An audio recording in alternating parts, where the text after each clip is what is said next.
Ipswich Town get their promotion chase back on track with a sexy 4-0 win away at Millwall. Welcome to the Blue Monday Late Live in. Love in. It's easy for me to say. Let's talk all about it in a second.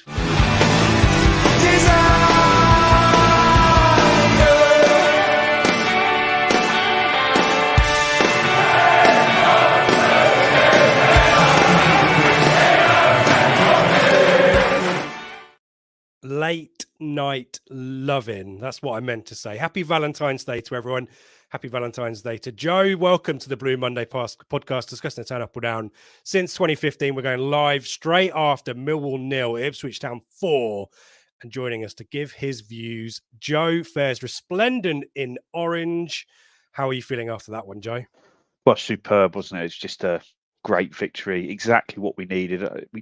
We sort of hinted at it at the weekend that we thought we could do this tonight against Millwall, but didn't want to be sort of too overconfident. But the game just went exactly as we wanted it to go. And yeah, I think we've sort of shown a sort of wake up. We're still here to the pundits and the press that maybe have written us off a little bit over the last few days.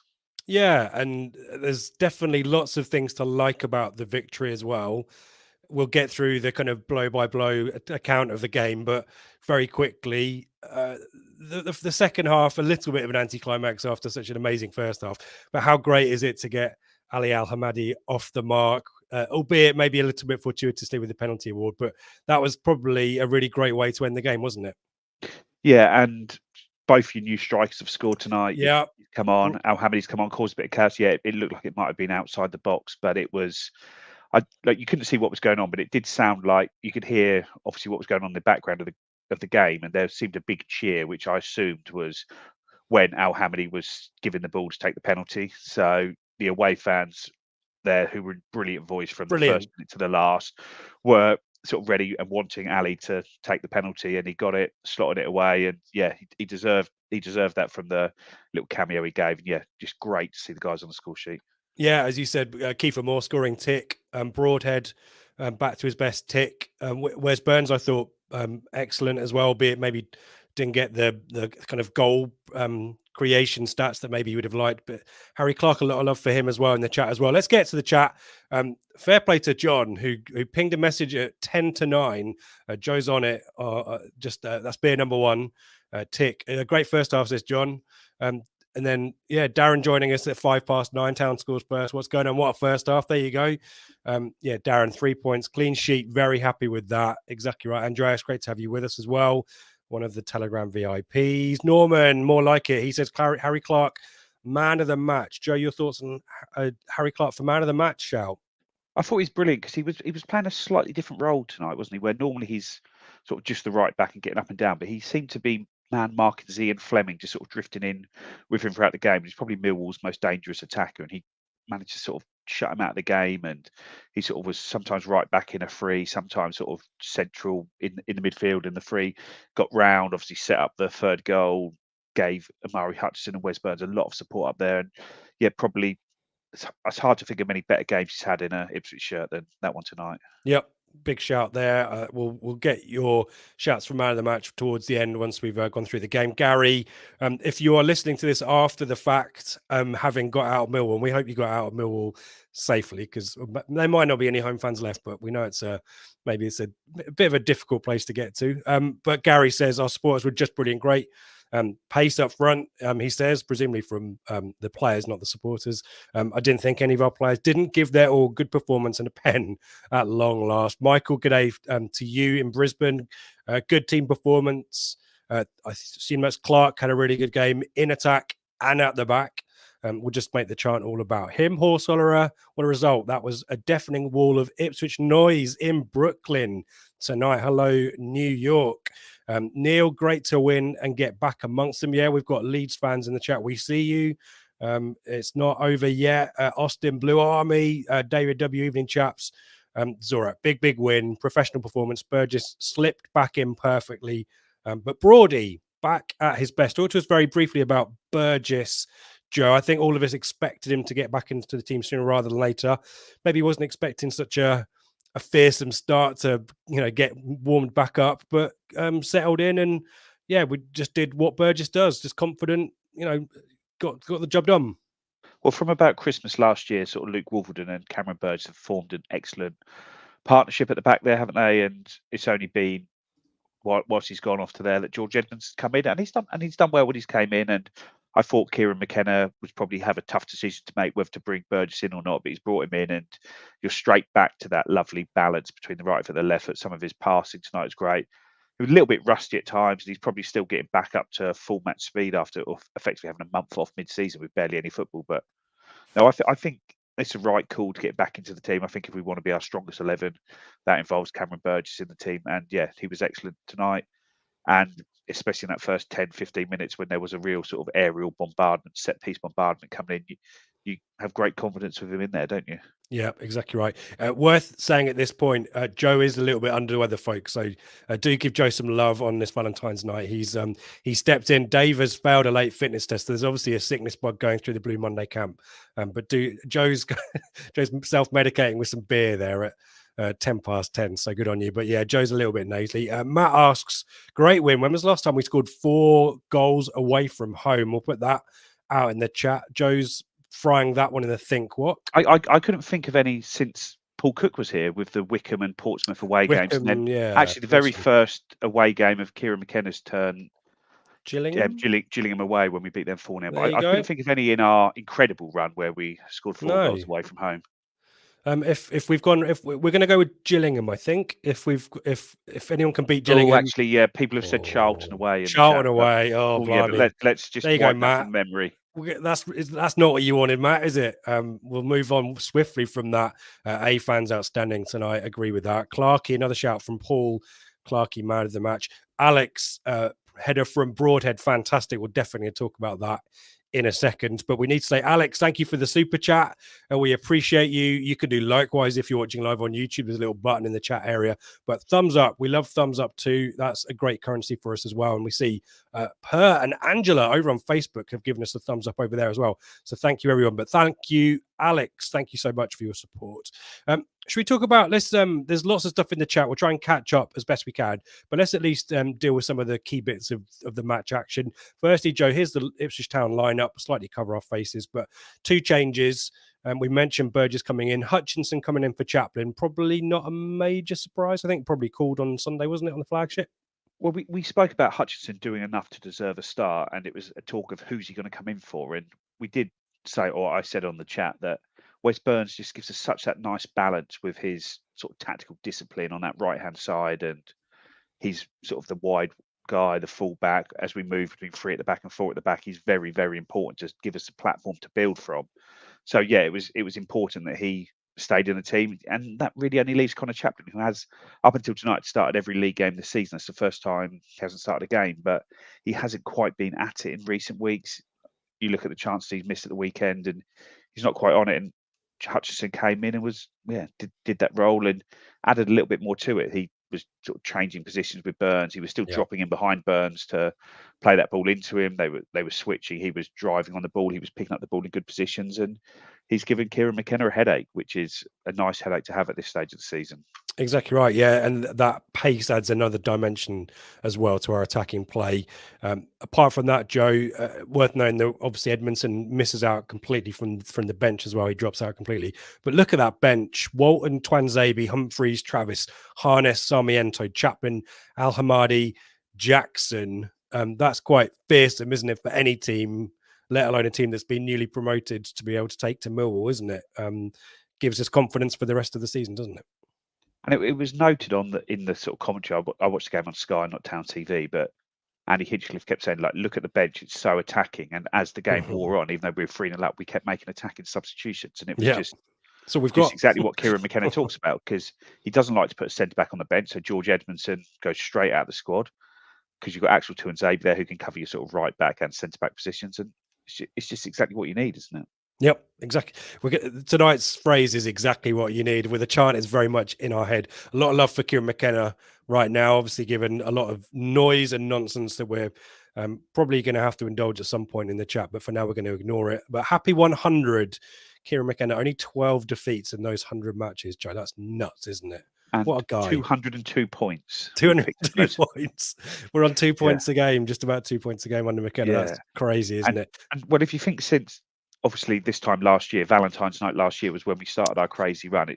It's now Yes. over a year that we've only lost 4 league games in, and 2 of those were to Leeds. Yes. Good old Leeds. Hello, Leeds. And yeah, we won't talk about Maidstone. Very quickly about Millwall, a few challenges that they're dealing with. They made 4 changes: Saville, Wallace, Bradshaw and Leonard coming in. Joe Bryan had retrospective action after some naughtiness at Coventry. And Michael Obafemi, who was actually one of our striker targets, actually, with our video with Jacob Paddy, which you can still watch if you want, was unavailable. Hasn't really featured a great deal for them yet, but another option removed from them from the bench. And talking about the bench, ex-Blue Bartosz Białkowski, he was in goal when Town, we give Bart some love on Valentine's night as well. He was in goal, obviously, in the return, in the reverse fixture at Portman Road, but not involved tonight. Sarkic in goal for them. But yeah, Joe, your thoughts on that Millwall team? If you have any? I think it was good when the news broke that Joe Bryan was suspended. He's a good fullback, and as the game at Portman Road played out, we had Murray Wallace playing in that left back role, and Wes Burns causing all sorts of problems in the first half. And that's exactly what happened again there, wasn't it? Down that right hand side, they didn't really have an answer to it. I don't know whether Joe Bryan would have been in that position and playing there, but it just didn't. It just was not a good tactical setup from Millwall in the first half. No, and we'll talk about Joe Edwards and probably what the situation is there towards the end. Eze is probably the guy to look out for, isn't he? And he had a little bit of fun with Leif Davis in the second half. But yeah, let's get into it, Joe, because we know that Millwall have got a pretty lousy home record, but they do start really strongly. And the first kind of 10, 15 minutes, we've got a kind of a plethora of corners, Hladky punching away, and low saves. Your thoughts of the first 10, 15 minutes? It was a bit of an onslaught, wasn't it?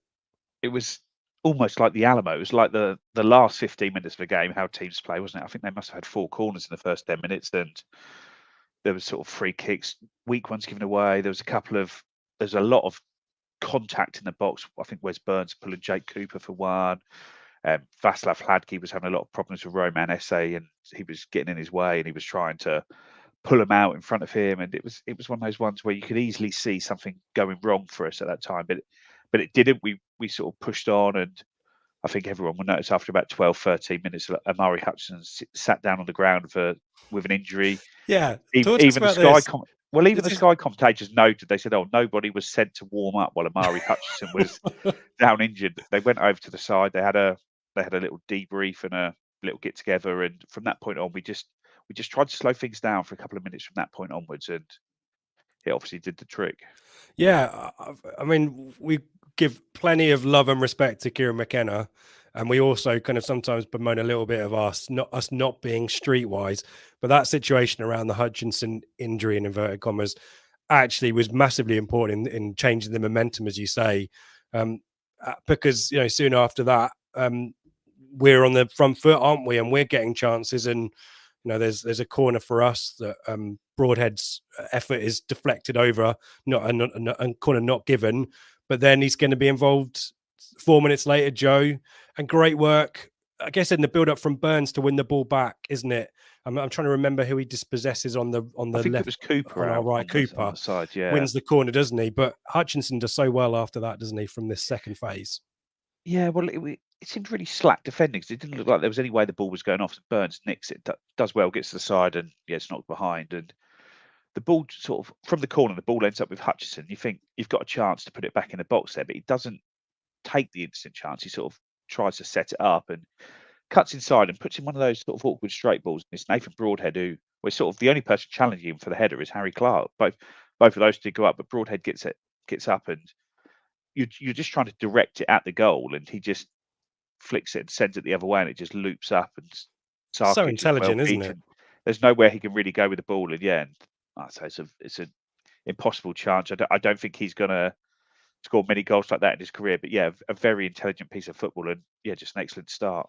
Couldn't have placed it any better, and definitely look well. I'm going to give him the benefit of the doubt that he meant to do it. Obviously, not particularly well known for his heading ability, but he scored a few. But yeah, that was just really away. Barnsley away. But yeah, and there was. I think he scored a header against Millwall in the game at Portman Road. The Leif Davis cross, and he headed it in. But more orthodox headers, aren't they? Whereas this one, very instinctive, very guard so versus West Brom-esque. I'd It reminded hasten me to of add. Richard Naylor versus Wigan as well. There you go. Okay, for Yeah, the first goal before Bent's lob yeah. When in you're the sort of you're nowhere near the goal and you're just trying to change the angle of the put ball it in and an area. yeah, Yeah, love definitely it. an area. Yeah, Carl's asking Joe, what is the beer? We're not sponsored, but do you want to give us a review? Is it go? Oh, This Camden is a Hells. Camden Okay, Hells. Yeah, I'd had a few during the game, a couple, I should say, you're and counting. just different ones. And I went to pick one out of the fridge before I came in. I looked at it; it was a 7.5% lager, so that one went back in, and I Yes. pulled the Oh Camden no. Hells out, Oh, that. which is an old favourite. Yeah, standard. You can't go wrong with that. And yeah, the 7.5 would have been interesting, I'm sure, for folk out there. But no, good professionalism, and Carl is giving that his thumbs up. Uh, Tanner going to double the lead, or just under 10 minutes later, Joe. And Millwall would just couldn't deal with us, could they? The passing patterns that we know are patterns of play. When you're seemingly a team that's in a tactical transition under Edwards and hasn't probably figured it out, maybe players out of position as well. You just it's mentally, it's really difficult to keep up. You're exhausted, and it means that situations like the second goal are likely to happen. Talk us through the own goal from Harding. Well, they're playing free at the back, aren't they, with wing backs? And as soon as the wing backs push on, the centre backs go wide, and it just leaves huge gaps for us to play through. And this is one where Broadhead all night he was just there was so much space for him to drop into, and he's such an intelligent player, was dropping into it all night. And I think is it Burgess who plays the ball through to him? I Oh, I think it's Look up the Davis. replay. It might be okay. Davis plays the Davis. ball in. And he makes a really good run, just sort of between the lines, between the strikes. And he turns around and it's got a cross, and it's almost there's almost so many better options for where to put the cross and where he puts it. But I think Burns is making the run to the near post to try and get there. But there's a pullback. There's a couple of options there which he could go to, but he just doesn't. He just doesn't do it. Puts it to that near post, and it's a pretty poor piece of defending from Wes Yeah. Harding. There's no one really around him, and he's just totally facing the wrong way and just flies at the ball, and it goes in, and it's a it's I say he hasn't covered himself in glory there. I think there's a lot that cross doesn't end in the goal sort of 9 times out of 10. No, and Andy Hinchcliffe was very, very disappointed with his body shape, pointing towards goal, as you mentioned as well. And at halftime, he's withdrawn, probably more about the change of shape that Millwall needed to do, but not a great performance. There's a moment for Millwall on 42, a free kick flowed in by Saville, and Wallace probably should do a little bit better than he does, but it's a difficult situation. But as things are kind of warming down towards halftime, Joe, there's some olays from the brilliant away end. Town are going to make it 3. And this is all about Harry Clark, who we've given plenty of love to so far. Do you want to talk to us about this one as well? Well, there was a lot of good football in the build up here, wasn't there? We'd held onto the ball for a long time and worked it down there, and Clark has just been busting the gut up and down that pitch all game. And he goes inside to Hutchinson, plays the quick 1-2, flies down and takes a touch. It looks like the ball might nearly go off the pitch, but he just about keeps it on, floats it up, and it's Kiefer Moore at the back post. And I know Luke Chambers on the commentary just said it, it's a brilliant header. He does what all strikers do, just heads the ball down into the ground. But it's questioned in the commentary in the second half whether he does mean to head the ball down into the ground and bounce it over the keeper. But No, yeah. I'm not sure Kiefer, that's meant.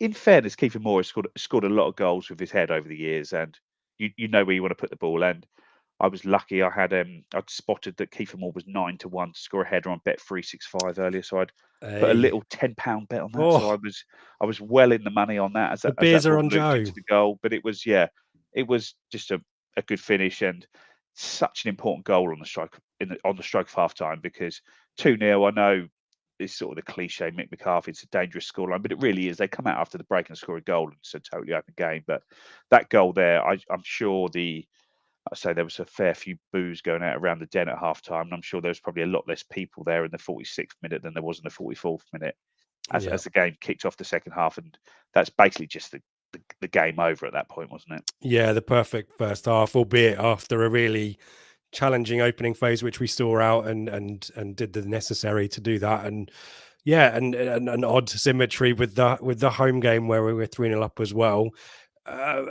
Question here before I forget about it from Norman. You can do your best Dave Diamond impression, Joe. Were we that good, or were Millwall awful? And I'll help you out from Skip. I think it's easy to say a team's bad when you've beaten them comfortably, and yeah, they didn't cover themselves in glory, but that's because we were sort of 2-0 up, 3-0 up at half time. So what do you expect? So no, I think it's always easy to say the other team was poor when you play like that, but no, we were excellent, and that's all that matters. And I think possibly in this run of draws and the odd defeat, and since Norwich, I think a lot of people have maybe been down on us. The fundamentals have always been there. The quality is always there. Obviously, we've had a really important January, and I think folk have been talking about the strikers coming in as being really crucial. But you know that this team has got quality in there, and at some point, we haven't really talked about the fact that someone's going to get a pasting at some point, but you kind of do feel that with us, that we go on a bit of a non-winning run, and at some point the form turns. It was Forest Green, to your point, last season. Do you kind of feel like this is a kind of endorsement for we are still a top team, and the automatics, which people have been really down on since Preston particularly, we're now back in the mix, aren't we, Joe? We have to be back in the mix after that. I personally don't think we were ever out of the mix with the 2 points per game that we've kept up. I know our points tally has dropped over recent weeks, but it's easy to say, oh yeah, because of this, because of that, because of that. But also, ultimately, we played Leicester twice and we drew twice. They're good results. We beat Sunderland. That was a good result. The only games we lost were Leeds away and Preston away. Well, they're not absolute stinkers of results to lose those. And the QPR and Stoke draws over the Christmas period, there were massive mitigating circumstances for those. We had like 6 players out of that QPR game. You could almost say like 5 of your best 6 players missed that game, and we went to Stoke without Davis, without Morsey, and went there and drew there. But it's not an awful result. We haven't had many bad results. We just had a really tough run of fixtures, which we came out of okay. Not where we wanted to be, but we're a relentless side. You look at the look at that third goal. People say, oh yeah, well, you've gone in half time 3-0 up. Yeah, because at 2-0, when we're 2-0 up on the stroke of half time, our centre back, our right sided centre back, is getting to the byline to stand the ball up there. Yeah. A lot of teams are happy. Oh, we're 2-0 up. We're just going to see this out to half time, go in and regroup. But we're absolutely relentless and really push on. We really push on for that third goal. We got the goal that we deserved, and then that sewed the game up. That's not luck. That is the way we play the game. Yeah, exactly right. And we're not going to change our philosophy. A lot of people saying, "Oh, we need a plan B," and I think there was a little bit of a worry that maybe the introduction of Kiefer Moore might change us to more direct. And we do that. There were more crosses in there, but it's still the same old Ipswich. It's still the same old philosophy, isn't it? And it's good that sometimes your faith is rewarded with a result and performance like tonight, isn't it? So yeah, good on Kieran McKenna and good on the players and good on the fans at Millwall as well for keeping the atmosphere going. Because second half, Joe, I guess it can go one of two ways. It can either be an absolute bloodbath and Town get a fourth really quickly in the second half and it becomes 5 or 6, or maybe they just keep them at arm's length. Your reflections on the second half before we talk about the kind of fourth, because there's no real kind of clear-cut moments for either team, really, is there? No, we just played the half well. We kept the ball well between Hladky, Wolfenden, Burgess at the back. They just kept it moving. We didn't really concede a chance, did we? There was the first couple of minutes of the half, they really sort of pushed on and tried to do it, but we saw them off quite easily and we just won the game, didn't we? We just worked the game out. We carried on what we want to do. We know how we can win these games, and we just ensured that we did so. Yep, and good to see some substitutions for minutes for. I know Chaplin is going to be involved in the fourth. We'll talk about him in a second. But Sarmiento getting some time, Travis getting some time as well. You kind of feel really sorry for Lewis Travis. I think a few people might have expected Luongo to miss out and be rested, 3-game week and all that kind of stuff. But good to see Travis involved, albeit not really much to do. And then Ali Al Hamadi comes on and. It was something that I said in Telegram. It'd be given the score line, it gives McKenna the license to give him a chance of playing the lone striker role, which probably in the longer term is something that we want him to do. But at the moment, his cameos have been as part of a pair with Moore. But that scoreline just gives McKenna that ability, doesn't it, Joe, to give Al Hamadi the chance? Yeah, people talk about, oh yeah, are we going to play 2 up front? How's it going to work with Al Hamadi? And it's like, I don't think that's really an option, because the whole problem we had is that we didn't have a single striker, and Kieran McKenna likes to use 2 in one game to do it from there. Well, if we start Moore and Al Hamadi, what happens at 60, 70 minutes when we want to sub one off? there's no one to come on. So it's always that Al Hamadi and Moore are competing for one spot in the team, but it's also the fact that those two will play in every single game.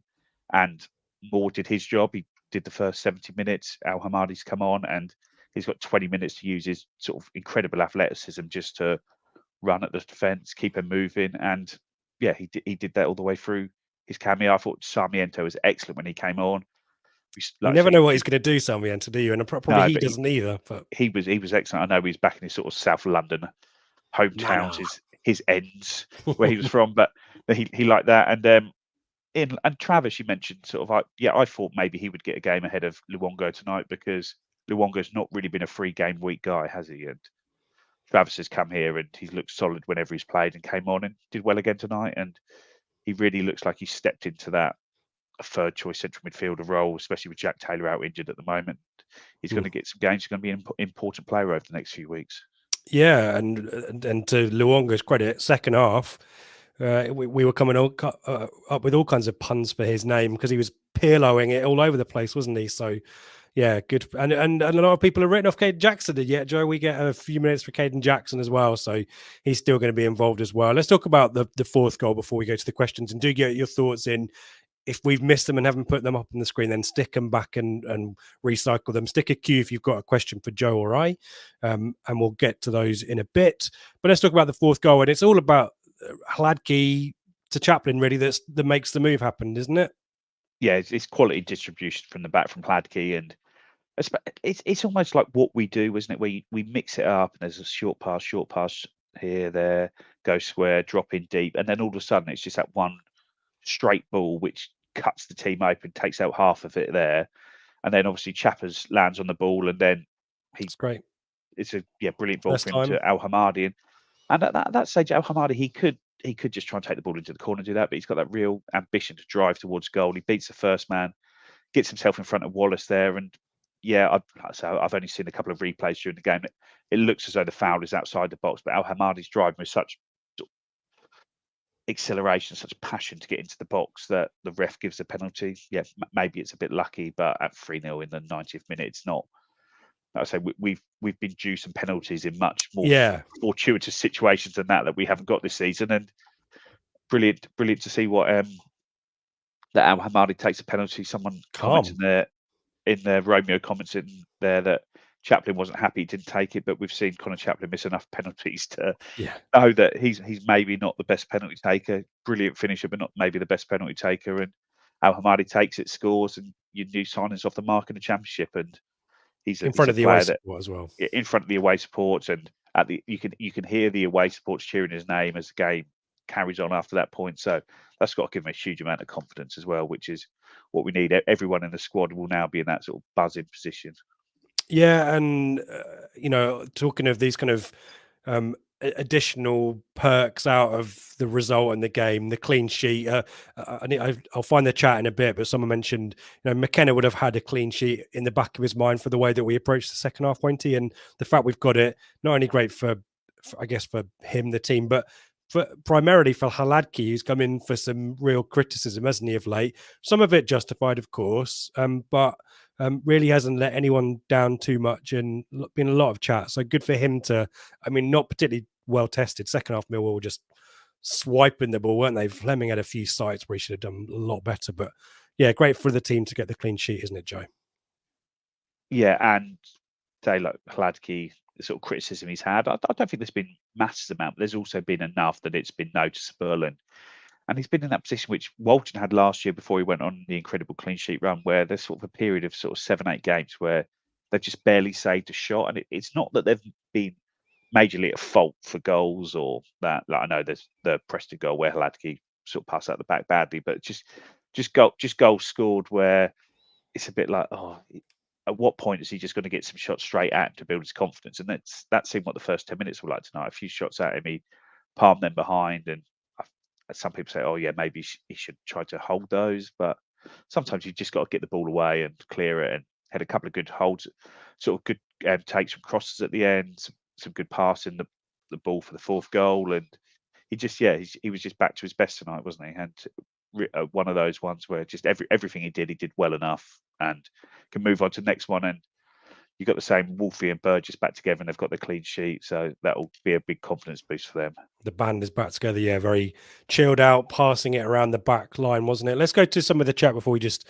we'll check the stats out as well, because I want to get Joe's take on the stats. But let's see what folk have got to say. Alan, there's a point. January transfers, brilliant. Matt still nervous at 0-3 on 85 minutes. Come on, Matt. And with regards to the January transfers, we know how we signed 4 players in January last season, and they took a few weeks to go about this date, sort of 14th, 15th of February, when they came in after the Bristol Rovers game, had the Forest Green game, that they came into the team. And it feels like Moore settled in really quickly. El Hamidi, that's 3 games now where he's had a really good chance in each of them, and he's got the goal there. Travers has done well, and Sarmiento looks ready and purring already. So yeah, we seem to have got those guys integrated to the team already. Yeah, Travis has a good cameo as part of the Town TV pancake flipping video as well, if you haven't watched that as well. So recommend that. Kirk Hutchinson is sheer class, great skill, intelligence and temperament. Yeah, he definitely did his chances of a start again on Swansea. You know, no harm at all with the performance tonight, Joe. No, he's we've been talking about he's been really pushing for this start at the moment, hasn't he? And yeah, he's shown he can play in that Wes Burns role, or he can play in the Connor Chaplin role now, and he's having a really, really good season. I know there's probably people, including himself, who wants him to start 30 games this season, but I feel he's been managed really well, and I'm sure Chelsea are very, very happy with how his loan spell has gone here. Yeah, they probably were there tonight as well. I mean, they're probably there every week, aren't they? But easier to get down to Millwall than it is maybe to get to Ipswich. Carl, we were a level above them both with and without the ball. I thought, yeah, you could tell the team that had the established patterns of play and shape, couldn't you, Carl? So, yeah, great. It was even noted on the commentary, which isn't always picked up, but how in the 94th minute when we're 4-0 up, we gave the ball away, and it wasn't Burns, but like Davis, Morsey, everyone is flying back to defend because we are just such a fit team, and that's the stuff that's going to get you through this last 17 games now, or 15 games now, isn't it? Yes, they're clocking down quite quickly, aren't they? The last few games. Skip Kiefer is just horrible to play against, even if he doesn't score. He puts defenses on the back foot and allows us to play our game on the floor as well. Yeah, I thought he was really impressive. Millwall's back line pretty fearsome in terms of stature, but you don't want to see Kiefer Moore bearing down on you if you're a little bit unconfident on the ball. So yeah, good night for Kiefer, and great to see him off the mark. His first Ipswich Town goal, and I'm trying to figure out the years gap between first appearance and first goal, but it's a few years, isn't it? It's probably 6 or 7 years, isn't it? So yeah, good for him. It's the first Ipswich game that he's won, and that too. Yeah, it's 11 sub appearances. It's a night of milestones. Yeah, loving it. Yeah, three goals now for us in 3 games, and I think Dan commented in the Telegram tonight that not first goal. Sorry. Yeah, I think there was 7 games since George Hurst wasn't in the team and we scored 5 goals or something along those lines. And since that Kiefer Moore's come in the team, it's 2.5 games. So since we've had a proper 9 on the pitch, 2.5 games, and in that we've scored 9 or 8 goals in 2.5 games since we've had a proper 9 there.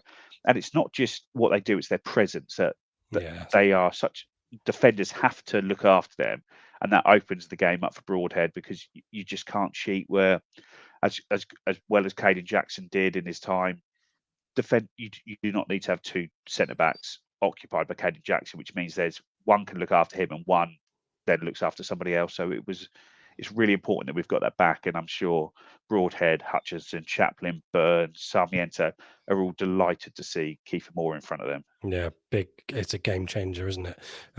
Tony, great we didn't concede in the first 15 and built on that. Yeah, we talked about the slow starts of late, haven't we? David, McKenna will integrate the new signings. I mean, Joe's point, they're probably already well integrated, but yeah, they're only going to get hopefully better and better. John giving Clark and Hutchinson man of the match. Difficult to see past those two, Joe, isn't it? I think so. Yeah, that right hand side and Hutchinson dropping in there was great, and yeah, I'd probably go with one of those two. Yeah. Well, Nathan Broadhead as well. He scores the first goal, creates the second, and sort of did really well at that point. Had a couple of other chances, a couple of other potential assists from there. Yeah, so he was very impactful in the game. He was. Paul, we need to get 7 points for the next 3, and we're right in it. We'll have a look at the fixtures in a bit, Joe. but they are much friendlier than the ones that have preceded them, aren't they? So there's a good opportunity here. Yeah, Swansea away is on Saturday, and then I think Rotherham next midweek, and then Birmingham next weekend. So yeah, that is I say it's difficult because we looked at when we were at this stage last year, we kept saying, oh, well, the next 7 games are all against teams in the bottom half of the table. We need to make sure we win all 7 of those. And last year we did win all 7 of those. We've now got our next 8 games against bottom half teams at the moment. And these are the teams we need to beat to win. And I'm not saying we're going to go on that sort of crazy run that we did last year where we won sort of 14 out of 15 games, but we've won 1. So hopefully we can do something similar. If we can beat all the teams we could and should beat, then yeah, we're going to be right up there. Yeah, well, we've done it 1 game earlier because obviously this time last year we were drawing 0-0 at Bristol Rovers, weren't we? And people were kicking Maybe off. we get 100 points this year rather than 98. There you go. Well, let's put the fixtures on. Let's deal with this very quickly now. Yeah, as you mentioned, Swansea up next. Rotherham at home, Birmingham home. 2 home games. Be good to get Kiefer Moore off the mark at home. Plymouth away. Plymouth and Ipswich, always a good battle there, but again, team in the bottom half. Bristol City vanquished Southampton, but at home. I think they've now moved into the top half as well, so it changes the 9 in a row. Fair enough. Cardiff away, always tricky, but on telly as well, annoyingly. And then Sheffield Wednesday. It's interesting, isn't it? Plymouth and Sheffield Wednesday in the mix there as well. But yeah, definitely some fixtures that we can feel positive about at the moment. We just need to get some momentum, don't we? And let's head back to the chat. Let me just hide the games very quickly. Let's get back to the chat. What else have we got? First time Travis and Morsey have played together. I think Chris is right there, isn't he? Yeah, Travis has come on as a sub in 1 game, so I don't know. That was for Morsey or with Morsey, but yeah, that could well be right. Some questions as well. Apologies if I'm moving around quite quickly, folks. So if do repost your question, and if I've missed it the first time, but I've kind of jumped part way down here. So let's see what Michael's got to say. Do you think that Al Hamadi suits our style more, but Moore is more effective at the moment? It's difficult. Different styles of strikers, aren't they? Yeah, I think that Al Hamadi is maybe more like George Hurst, and he can run the defenders about, occupy them, more mobile in a more mobile way than Moore does. But ultimately, Moore's an international striker who's a sort of on the cusp of the Premier League as a striker. He knows how to play that way. But Al Hamadi has just come out of League 2. We all hope that Al Hamadi can get to the level Moore's got to, and if he does, he'll have a brilliant career like Kiefer has had. But yeah, it's just 2 great options for us at the moment, and it's sort of more testament to what we said on when me and Craig did the live transfer deadline pod, and you looked at the other strikers that have signed in this window, that we had a really, really good window. Yeah, definitely. Streaky, on the way home, I'm very happy the run has started, he says. Well done, Streaky. We heard you and everyone in the Blue Army in the away end. Congrats, get home safely, and thanks for joining in the chat. Couple of great shirts on the profile. Yeah, there's some classic ones there, aren't there? Yeah, that Green King Core one's classic, isn't it? Vaz getting some praise from Romeo. Norman asks, how much of an impact will squad fatigue have on Leeds and Southampton with them both still being in the Cup? I don't think they'll be in the Cup for very long, though, is it? Because I think, is it Southampton have got Liverpool away and Leeds have got Chelsea away? It's just one more midweek game. Yeah. Okay. I suspect they'll tactically exit it if they can, and they'll rotate a lot, won't they? So yeah, maybe, but it'll be marginal at best. Trevor wants Hutchinson to start again on Saturday. We'll probably chimes with a lot of people's thoughts. And Romeo says Amari gives us a good option at 10, brings different strengths to Chapper's genuine competition for places everywhere on the pitch, apart from fullback. Yeah, and then A's asked us every week we get a question about Brandon Williams. We don't know. McKenna might have provided something in his post-match, but we just don't know. Well, he said 10 to 14 days at the end of the window, so we'd hope that he's back at Ipswich and maybe back in training before the weekend's game. Yep. Matt, with Swansea losing 4-0 last night, is it a good or bad time to play them this weekend, Joe? Well, if they defend like they did last night, then yeah, it's a brilliant time to play them, because I was only watching on Sky Sports News, and all the goals were just them staying a really, really high line and Leeds just breaking through and going through. And it wasn't just the 4 goals; there was 2 or 3 other chances that came from that as well. So, if Swansea defend like they did last night on Saturday, then we'll be in a good place come Saturday at 5 p.m. Yeah, we just need to play like we did tonight as well, and also hope that the keeper lets a few through him as well. Hey, do you think Southampton will feel the pressure after losing? They got West Brom on Friday. Joe, that was obviously a helpful intervention by Liam Manning. Southampton won't be feeling too much pressure, but not a great game to bounce back with, is it? I think they will be feeling pressure. Like Okay. ultimately, they've been on this long run, 22 games unbeaten, and then they lose badly. I thought it was quite a bad defeat that they lost there, and now they've probably got probably the second or third toughest game in the division away at West Brom, who've got a brilliant home record. So it's very interesting to see how they react to that. But I'm not saying they're going to lose 10 in a row, but it would be nice if they just maybe struggle to bounce back from that, lose a couple, maybe do what Sheffield Wednesday did last year after they lost to Forest Green, but we don't know. We need Ipswich to do Ipswich and Southampton do a Sheffield Wednesday, but Leeds are quite ominous, aren't they? Question from Elliot: what is the latest on Clark's Achilles? I mean, the change of speed tonight was great. He looked pretty unencumbered by it, didn't he? Yeah, I'd love for my Achilles to be that sore if I could be an athlete like that. No, but he's obviously had a very tough time managing that throughout the season, and the club have worked really hard with him through it. And yeah, he's been superb, I think. Yeah, agreed. Definitely grown into the season, hasn't he? He's still a really young player. What is he? 22, people forget 22. Yeah, exactly right. And yeah, I was going to say he's one of our own. It doesn't really count for much, but actually it matters for the fans. And yeah, he's a year old Ali Al Hamadi, who's a young, promising player. And yeah, it's not to criticise him in any way, but I think some people see Clark as though he's the same age as a Burns or a Chaplin, who's 27, 28, 29, 30, knows their body well. No, he's still very, very young and still improving. I'm old enough to be his dad potentially, so that should age him for you and age me at the same time. Moving on, Aaron, easy to forget how many great saves Vaz made in the first 10, 15 minutes. Yeah, I mean, a few unorthodox saves, a good low save at the near post as well. But yeah, great for Halaki to get back into some form. And again, the clean sheet, as we talked about. What else have we got? We got a super chat from Richard, our mate Richard. Away fans, tremendous as usual. Thank you to those in there and in here. You make us proud. Here, Richard. Thank you for your support of the podcast. We appreciate you. If you want to do likewise, there's a button in the chat feature in YouTube. But as always, please do give us a thumbs up. Please subscribe as well. Plenty more content. The match is coming thick and fast. We'll figure out what we're doing about next week. But obviously, pre-match show tomorrow live. Me back in the host chair 24 hours later with Seb talking about Swansea, the flagship show on Sunday, 8 p.m. Joe's back for that hopefully with Dave fully fit and Ben as well. So plenty of stuff coming your way. But thank you, Richard. And thank you to the folks over on Facebook. We've got a love from Matt Macon. We love you too. And Harry and lots and 13, 12 thumbs up. Ewan, Gareth, Scott, Stephen, Paul, Sean, Jordan, and 4 more that I can't see. Thank you everyone for your support. We appreciate it. We're going to stick around a little bit longer. So please get your questions in the chat. We'll put them to Joe. Very quickly, Joe, should we do the roundup from the results of the week? Let's do the first batch of results. An interesting matchup at St Andrews. John Eustace returning there, but Tony Mowbray coming out on top.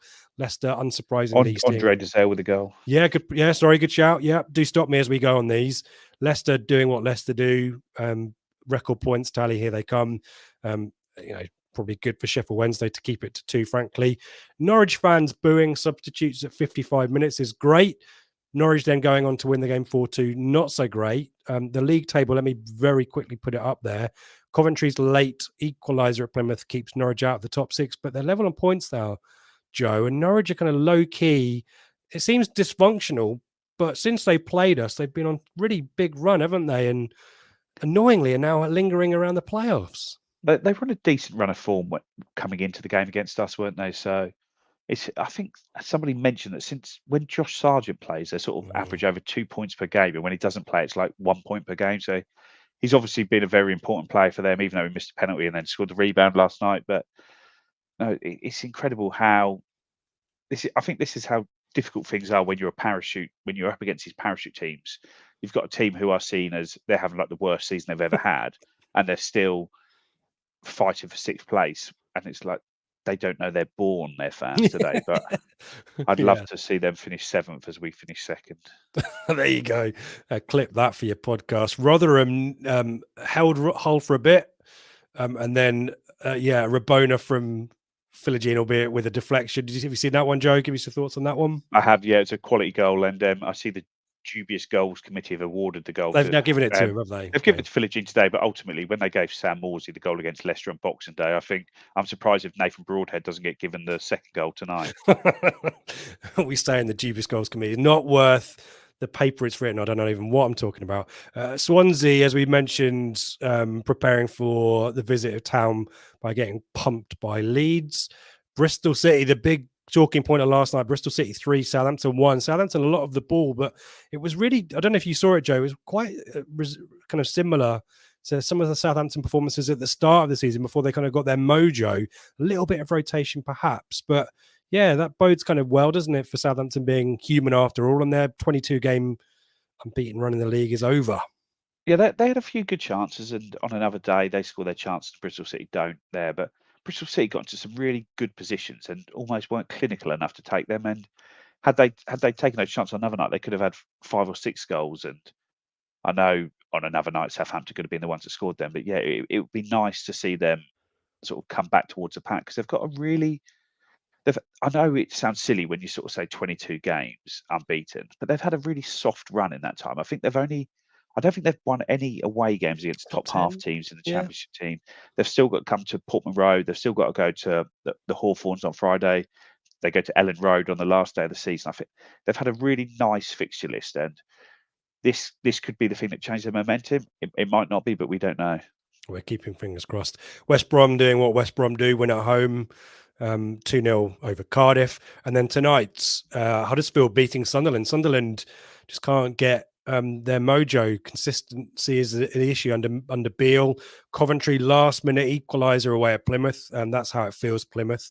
But Preston, since beating us, Joe, on a bit of a run, they're hovering outside the top 6, and Borough just can't. 3 wins on the bounce of Preston, isn't it? Yeah. But I think Middlesbrough, they've got some good players, but they're just not quite there, are they? No.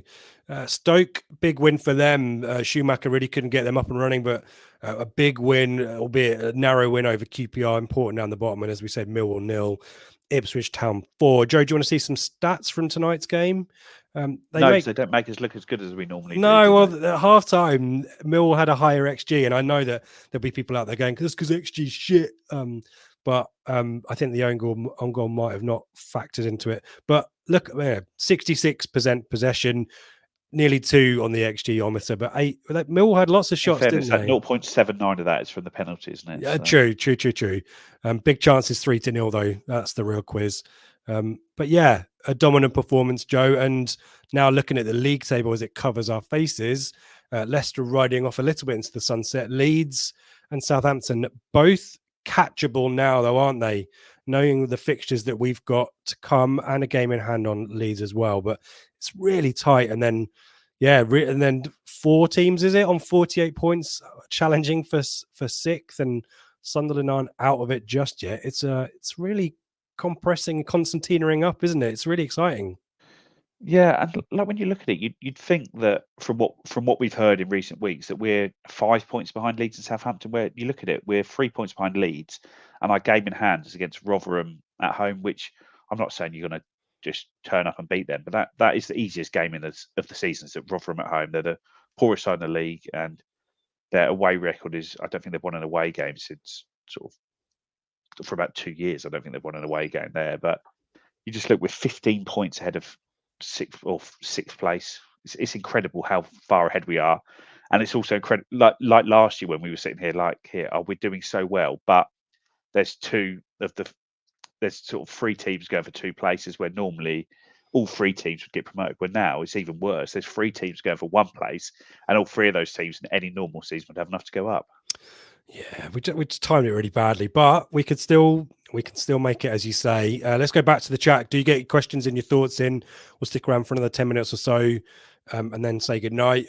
David, away support, incredible on a Wednesday night and on Valentine's night as well. The numbers here are great as well, by the way. Thank you, everyone, especially if you're coming back from the Den. As Dave says, the away support, fantastic. But thank you for supporting this show as well. Stick with us. Do like and subscribe as well, all that kind of stuff. But thank you for giving up your Valentine's Day evenings as well, folks. Nick, Al Hamadi may have more influence in our run, he feels. I feel we've signed a gem. I think A lot of people are hoping that's the case. Philip, we're full of confidence to play Swansea, absolutely. Skyliner, whether Ali starts or not, he looks our most complete striker. Lots to his game. Interesting thought that, Joe. I mean, we need to be careful not to put too much pressure on him at this early stage, don't we? But early signs are good. Yeah, and well, every game he's nearly scored a goal, and he's getting involved in the build-up. Chris Casement was on Town TV before the game.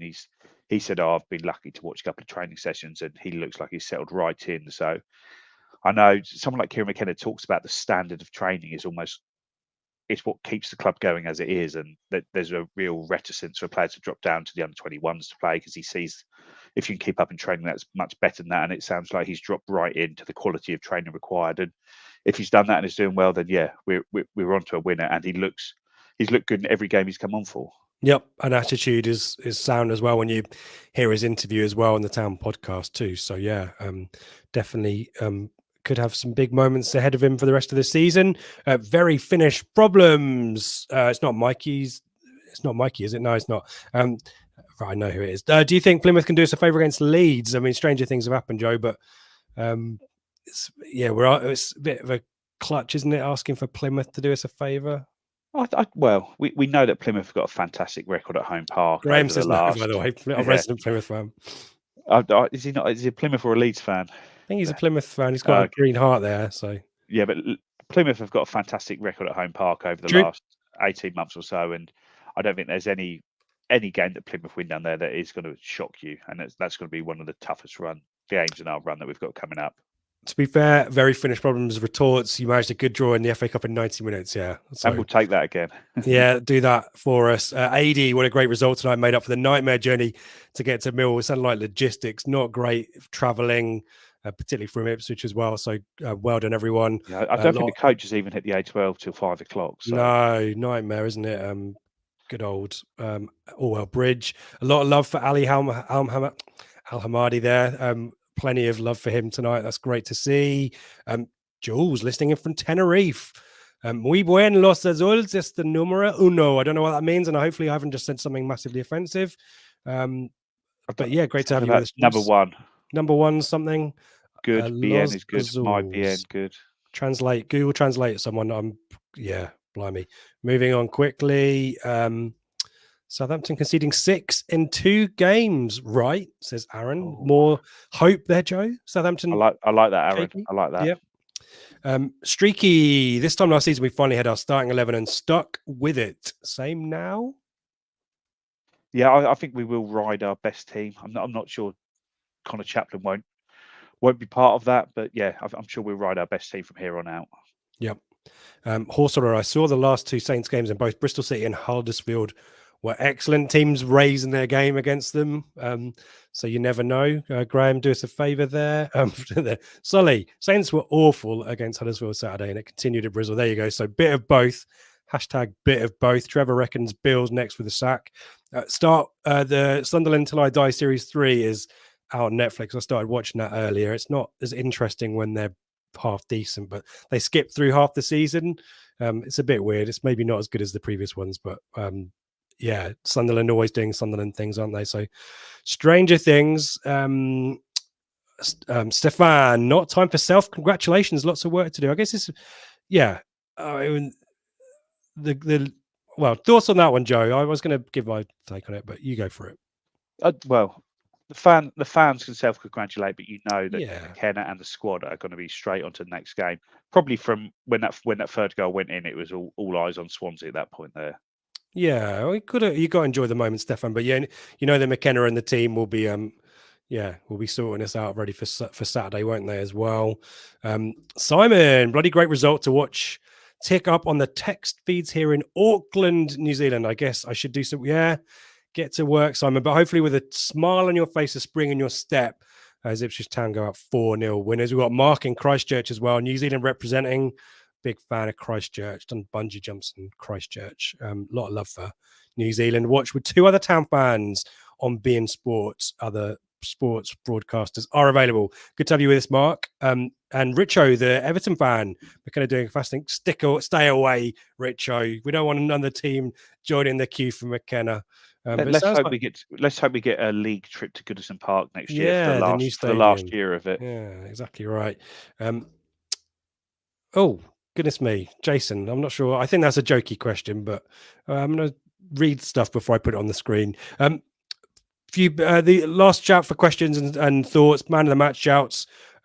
Obviously, as you said, pre-match show back tomorrow live, back in the saddle straight away. So do come and join us live 8 p.m.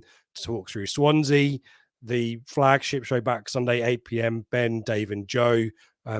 So join us to talk after the fact about Swansea, and I'm sure we'll have plenty of shows next week. Obviously, 3-game week again, so we'll definitely have some post-match reaction to Rotherham, and then the usual stuff around Birmingham as well. So do come and join us here on Blue Monday. Do subscribe. The content will just drop in your feed without you having to do anything.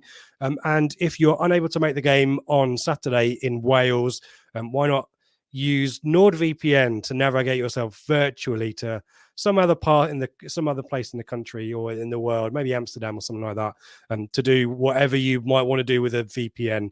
There's a link in the description, nordvpn.com/Blue Monday. There's an exclusive discount courtesy of us, and we get a little referral bonus as well. So everybody wins. So something to look up at there, and there's a money back guarantee as well. So I've sold that as well as I can. Advocating the use of VPNs for Town TV. I didn't say that. Joe did. Blame fares. Yeah, it's to protect you when you're shopping, and I don't know. Move on. We also probably both in the pre-match show and the flagship show, I think we might have a Rotherham ticket giveaway in store as well. So if that's not, if Seb's research isn't enough for you, then maybe that will be instead. We'll do a final few bits and pieces, and then Joe will get your summings up before we say goodbye. But let's see what the chat has to say. Philip, yeah, a lot of us thinking similar. This was the same time last season when we started our promotion winning run. Let's hope for part deux. And Sully looked like Bart was asking McKenna for the backup job next year post-match. Stranger things. What you'd welcome Bart back, wouldn't you? I mean, we've got to figure out our keeper situation in the summer anyway, Joe. But you'd love Bart back, wouldn't you? Yeah, I'm sure he could be, but we're probably at the stage where he'd be the number 3 now, isn't he? I'm not sure if he'd cope with the playing out from the back there, but I'm sure he's a great character to have around the dressing room. Yeah, exactly right. Tractor Boy from Toronto here, born in Super Ipswich. Good to have you with us, Sean, as well. Translation from very Finnish problems, very Spanish problems. Very good. The Blues are number 1. Thank goodness for that. Only one of us is going to get in trouble tonight. Matt, great win. Fantastic show. Thank you very much, Matt. Give us some love on Valentine's night, especially poor Joe, who's powered through just powered by alcohol, but he's got a cold, bless him. So do give Joe some love before you say goodnight as well. We're lucky to have such a fantastic pod. Oh, stop it, Matt. Bring on the weekend. Sully saying short rest for Swans. I mean, that is frustrating. Obviously, they played last night at home, and then they obviously can probably train Wednesday, Thursday, Friday, game Saturday. Well, we play tonight. We're not going to be home till obviously very, very late tonight. Thursday, we're going to need to travel up to Wales on Friday, whether we fly, train, coach, whatever. And then, but it's a real quick turnaround for us where it's not for them. No, but we are fit. Whoa, we're fit. So that stands us in good stead. Patterns, and all that rotation. Yeah. Fingers crossed, Sully. But yeah, it's a fair point. Along with the Cardiff 12:30 game, just common sense seems to be lacking in the EFL. And be careful, Sully, because a swan can break your arm. There you go. Fact. And yeah, and you can't fight back because they're protected by the crown of the realm. Don't know why I'm going with David Brent on you there. Richo, 65-year-old Everton, watched the great side of the 70s. Some good battles, I'm sure, with Bobby Robson's side during that era as well. Stefan, thanks, Peeps. Thanks for joining in. Jason thought Amari was excellent, dropping deep, picking the ball up and driving us forward. Yeah, absolutely winning a few good fouls here and there as well. Looked impossible to pick up. And Polecat999 just watched the match reaction on Lions TV. Ben's mate there can hardly hear what the guy's saying. Blue Army drowning him out. Love that. Bomber Harris. I think we've dealt with this, Joe, but just definitively, would you stick with Hutchinson? It says rest Chappers, but you'd go with Hutchinson purely on the basis of the performance from tonight, wouldn't you? Well, he's definitely given McKenna a question, but Chaplin is such an important player for us, and sort of his influence, his ability, his goal scoring. So I won't be writing Connor off. This was a time last year where he really came into his own. No, well, he got a kind of an assist for the penalty in a way of speaking. Had a good shot, didn't he, as well? We know he's quality, so he'll come good at some point, and maybe he'll have the telling moment of the season as well. Streaky's going for Hutchinson as his man of the match. Jason, love the content. Thank you, Jason. We appreciate you. Haven't felt this much positivity since first started watching in the mid-70s. There you go. There was a UEFA Cup win and an FA Cup win for you there. So good for you. And yeah, definitely positivity is back. It's an amazing what a win will do and a clean sheet. But yeah, I've got some Millwall fans here. Good to have you with us. Give us your thoughts before we say goodnight. But yeah, Jason, the last 70 minutes, reminiscent of some of the games this time last year, winning the ball back very high and nullifying everything they had defensively. Yeah, agree with that. Great show, says David. Come on, you Blues, believe. Hashtag believe. Quoting Lasso, that's what we want. Yeah, the McKenna stat, Joe, is 100 matches, 202 points, isn't it? Yep, that's it. Yeah, it's 199 going into it. But yeah, is correct. What a job he's done from the day he walked through the door, where we were sort of really, we were 11th, 12th in League One and nowhere near getting anywhere with it. And he's turned us around from the second he's walked in the door. Yeah, do you want to give well, let's sign off. Thank you everyone in the chat. If you want a last minute shout out, get it in now. Joe, do you want to give love firstly to Kieran McKenna for 100 games and hopefully many more? But Ipswich Town tonight, 4-0 victors at Millwall. Just give some love as you sign off from a great night for Ipswich Town. Yeah, well, Kieran McKenna's a very level-headed manager, very much trust the process, and we've just kept doing what we're doing, and we've got the result that our recent performance has probably deserved, and I'm sure we'll keep getting the results that we deserve. He doesn't listen to the noise from the outside with regards to bad runs of results, bad runs of fixtures there. He's just going to keep us going and keep setting us up to win every game, and I think we're on for a really exciting run in for the season. Fingers crossed. Thank you everybody for joining us late into your Valentine's night. Ipswich Town 4-0 winners, as we say tonight. A lot of love in the chat. A lot of love for people who've stuck around and been here since minute one, or join us partway through. If you're listening to this back, driving home from London, wherever you live, we appreciate you as well. Do join us for the pre-match show live tomorrow. And thank you everyone for the kind words. And yeah, Ipswich Town back in the hunt and back at it against Swansea on Saturday. We will be back to talk about it on the pre-match show and on Flagship. Joe, thank you for all of your insights as always. And thank you everybody for joining in, and we'll speak to you soon.